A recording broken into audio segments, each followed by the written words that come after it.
We've spent a lot of time in the previous videos talking about the two generalized challenges facing local chambers of commerce.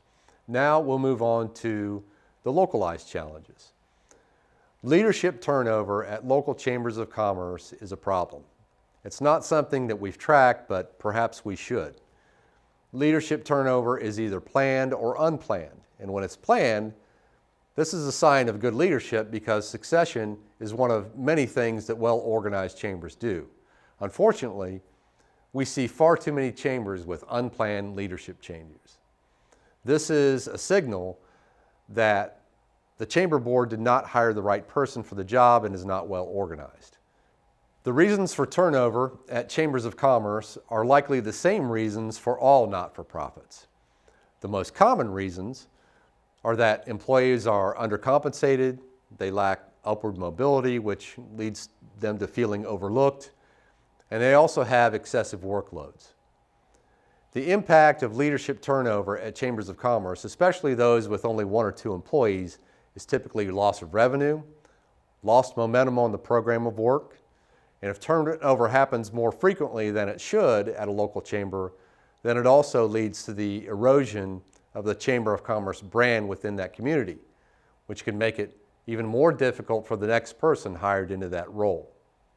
Again, we've not tracked this at SACA, but perhaps we should because it impacts us every time it happens. From our standpoint, every time leadership changes, we must re-educate a new person about our value and our role with chambers. Sometimes we see several leadership changes at the same chamber in a relatively short amount of time, which is a clear signal that the chamber is having significant problems. Remember what I said at the beginning. We want chambers to thrive and grow because it's an indicator of a thriving, growing community that helps people live better lives and everybody benefits from that. Frequent turnover is an indicator of just the opposite, which is to say that it's an indicator of a declining, shrinking community. Few, if anyone, will benefit from that. I note here that this is where industry data could be quite useful. Governing boards could set better expectations about hiring decisions and performance standards if they have unfettered access to industry data.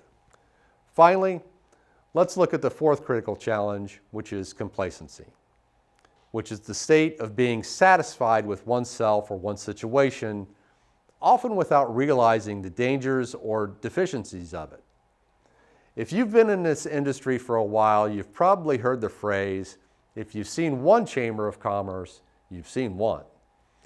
And although I recognize that each community with a chamber of commerce has unique qualities and may operate in a slightly different way, I think that some people in our industry use this as an excuse not to be measured and not to be benchmarked against the rest of the industry.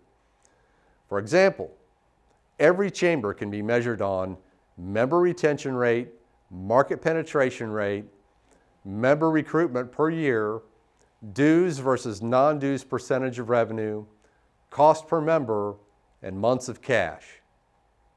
These metrics are universal to every membership organization, including chambers of commerce. They are not meant to be comprehensive, rather, they are broad indicators of organizational health. And no matter how much anyone protests that somehow their chamber is different and therefore we can't be measured on these metrics, well, guess what? You can. So exactly what do I mean by complacency within our industry? Well, I'm not suggesting that people are lazy. Most of the people that I know in this industry are passionate about their work and their communities, and they work very long hours. So I think it just boils down to seeing things from a different perspective. Remember, while you are working at your one chamber, we see several hundred chambers. We can see patterns emerge which are generally preceded by clues. And some of the clues for complacency are low performance standards or unenforced standards, a kill the messenger or happy talk culture, and denial. And I would add here that But our chamber is different is a form of killing the messenger, and it's a clue of complacency. The failure to overcome complacency is the erosion of the Chamber of Commerce brand, being unprepared for change, and lack of innovation. I hope you found this video helpful. As always, we welcome your feedback, and in the meantime, chamber on.